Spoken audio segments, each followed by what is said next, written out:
So, mga kababayan, I'm sure this is Jam, the Filipino channel. Ang inyo pong lingkod. So today is December Today is December 20, 2025. At tayo ngayon ay papunta dyan sa Banawi. Sa may Banawi Street, sa may Siena, Quezon City po yan. San Francisco del Monte, Quezon City. At dadalhin po natin sa may Starbucks sa may mesa po yan. Sa may mesa Residences, Aurora Boulevard, Araneta Avenue, Doña Imelda Galas, Quezon City. Okay, magbabalik po tayo mamayang unti pag nakuha na po natin sila. Disclaimer lamang po, ang content po natin ay kalisada at hindi ang passenger. Kaya nga naman, sakali man po na may marinig kayo mga pangalan ng lugar, pangalan ng tao, pangalan ng organisasyon, government o private man yan, ay wala pong kinalaman ng channel na ito. At wala pong pinapatungkulan. Lahat po ng pinag-uusapan dito ay pawang dito lamang po yan sa loob. At wala pong pinapatungkulan sa labas. Okay po, magbabalik po tayo mamayang unti pag nakuha na po natin sila. At samantala, makinig tayo ng mga nagbabagang balita at mga talakayan. O kaya yung probinsya kung nasa Kapitolyo. Mahalagang detalye yan. Ito po yung hindi naiintindihan ng ating mga samahan na nagsasabi na kung dapat nila diretso sa public hospital. Akala po kasi nila na ang public hospital isa lang ang may-ari. Actually marami pong may-ari eh. Ang DOH, ang pag-aari niya nasa 87 na public hospital sa pag-aari ng DOH. Mas marami yung sa LGU. Level 3 nasa 12, tatagdagan natin ng level 2 nasa 43, tapos hindi ko lang alam yung exact numero ng level 1, mas marami yung level 1. Alam niyo ba? Hindi ko lang ikaw sa numero pa lang yan. Ano po yan? Hindi ko lang na ikaw sa numero pa lang mga tinatawag na LGU hospitals. Yes. Kasi ito pa ito, ang UP Philippine General Hospital ay hindi under DOH. Ang Veterans Hospital ay under Department of National Defense. So, bakit ko sinasabi ko sino yung mga iba-ibang may-ari ng public hospital? Yung may-ari kasi ang nakakapagsabi kung i-zero niya yung bill o hindi. Dahil ganito po, ang PhilHealth ay tinutulak natin na maraming salamat na nagpalit na ang administrasyon, tapos nagkaroon na tayo ng maraming mga benefit packages na tumataas. Pero hindi kasi ganun kabilis yung proseso kapag i-improve natin ang mga benefit packages. Mangyayari yan, habang nangyayari yan, merong balanse. Yun yung yumayari sa atin. Yun yung yumayari lalo na sa mga middle class, lalo na sa mahihirap. Ngayon, pag sinabi ng may-ari ng ospital, huwag ko kayo mag-alala, meron akong budget na pagkukuhanan. Yun ang kukulo sa kulang at nagsa-zero yung bill. Nangyayari yan sa DOH kasi ang may-ari, office ng DOH, pag sinabi ng Pangulo sa Secretary of Health at sinabi ng Secretary of Health sa DOH Hospital, uy, buksan nyo yung mga budget nyo, gamitin nyo. Tapos, pero sa LGU, depende. May mga LGU na kaya, kasi malalaki ang budget, Makati, sino pa ba, Sultan Kudarat, etc. Pero, maraming LGU ang nag-aantay dahil wala naman silang pondo. Yun ang katotohanan. So, kung matuloy itong palo-pala, yun, gamitin. Okay, at linawin ko lang, yung 51 billion pesos na may pondo, hindi po yan lahat mapupunta sa zero balance billing o pwede sa itustos din sa ibang pangangailangan ng mga government hospitals, mga kakulangan sa gamit, kakulangan sa gusali, o purely gagamitin po siya sa medical assistance na nangangailangan po. Maganda yung tanong mo, Miss Weng, kasi dalawa yan, bibilit ako yung sagot ko. Yung tanong mo is, para saan pwede gamitan ng MAHITIP? Ang MAHITIP ay hindi pwedeng diretso ipambili ng equipment. Pero, bakit? Kasi siya ay bayad servisyo. Sa technical term yan, maintenance and other operating expenses. Pero, pag pumasok na yan dun sa budget, dun sa pitaka, sabihin na natin sa pitaka ng hospital, pwede na siyang gamitin ng hospital para sa ibang bagay. So, hindi siya diretso kasi marami nang nag-iisip, bakit hindi na lang yung mula doon sa CA na maipit ng lalabas equipment, hindi ko ganun ang proseso. Diba, kailangan may, at ito yung safeguard, mismo yung Kerwin.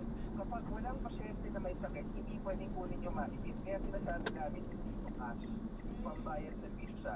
Now, yung second element sa tanong mo, Miss Weng, ano ba to, para lang sa government hospital, naririnig po namin yung hinahinpo ng ating mga senador, mga congressman at woman na totoo naman, may mga private hospitals na walang kinalaman dun sa choice.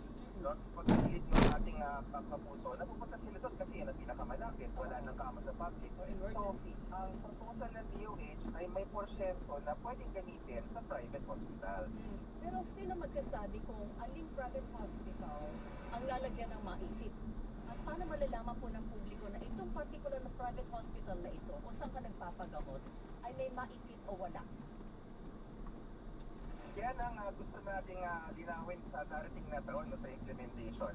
Di ko ba tayo, marami sa atin pala, hindi naman lahat, pero yung mga may HMO, yung mga Health Maintenance Organization, kapag tayo po ay nakatanggap na ng membership card natin, may nakaakibat na brochure yan may listahan kung saang hospital ka pwedeng pumunta. Yun ang kailangan gawin at gagawin ng Department of Health. So lahat po ng mga private, pero remember, hindi ko namin i-encourage na pumunta kayo sa private. Ang ini-encourage po namin is kaya nga pinaparami namin yung LGUs na kaya mag-zero balance billing. Kapag may malapit po na LGU o kaya na DOH hospital, lalo na sa DOH, mo pumunta. Pero Miss Weng, ang diretsong sagot dyan. Kaya pag binasa niyo po yung proposal ng DOH, ang magtitimon, kumbaga, ng pera ay yung DOH hospital. Bakit? Kasi siya yung pinakamalaking hospital sa isang rehiyon at siya yung nakakaalam kung saan yung mga kama na bakante. Meron ba akong kapitbahay na LGU hospital? Puno na yan.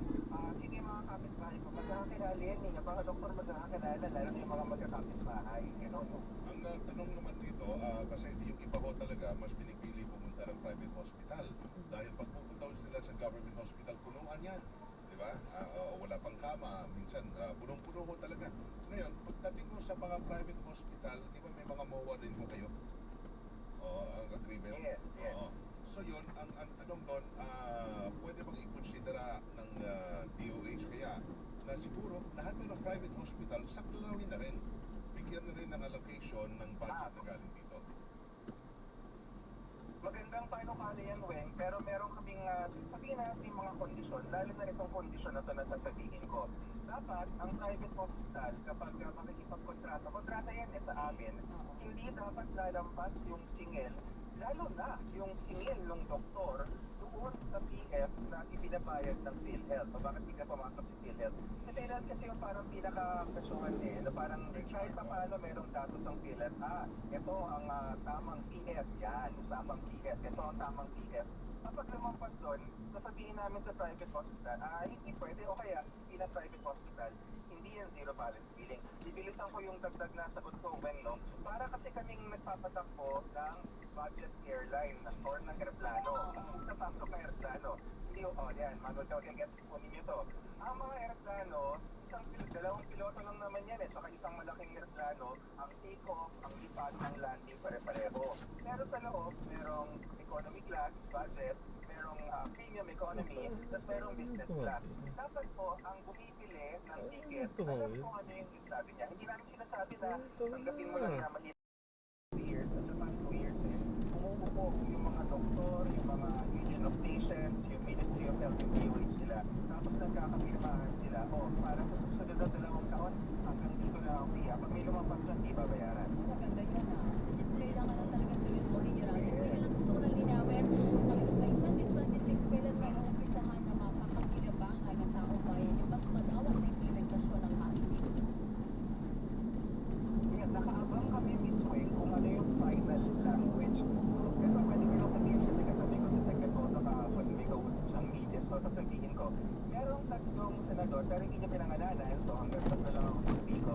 May tatlong senador, nagpapasalamat kami na tumugon dun sa panukala ng DOH na special provision. Nag-submit sila ng mga versions nila sa Senado at yun ang tinatalakay ngayon ng PICAM at ako. Sa Senado nag-submit pero sa PICAM sila. So, kaya napaka-importante, nag-aantay kami ano yung lalabas na enrolled bill. Yan yung termino ng mga abogado. Pag lumabas na yung pinakamahabang kasulatan at yata or 29 malalaman, di ba? So, sabi nga namin, ako, mukhang ano tayo sabi nga ng Pangulo, mukhang puyatan tayo. Team kami doon, Mr. President, na naka-antay tayo para makita yung detalye, para sa tanong ni Ms. Weng kung paano ma-implement.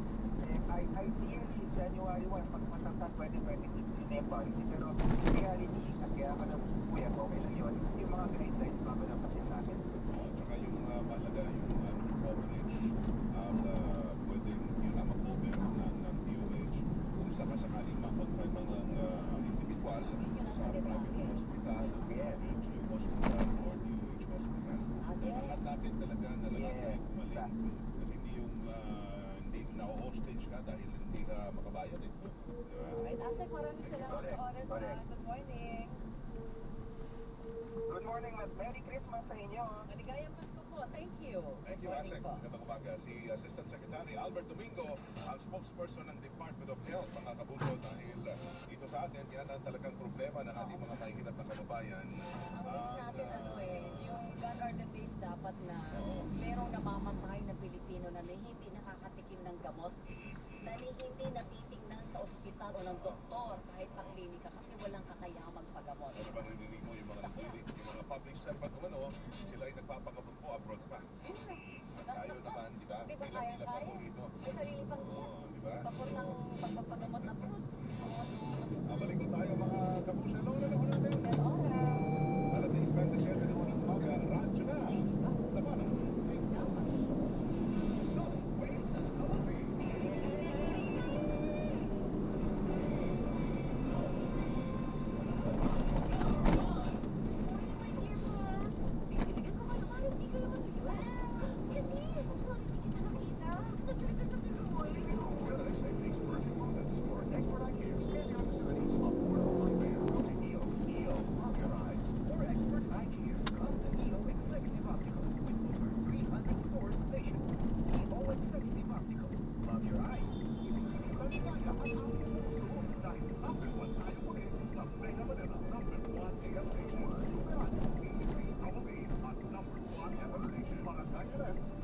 Ito yun.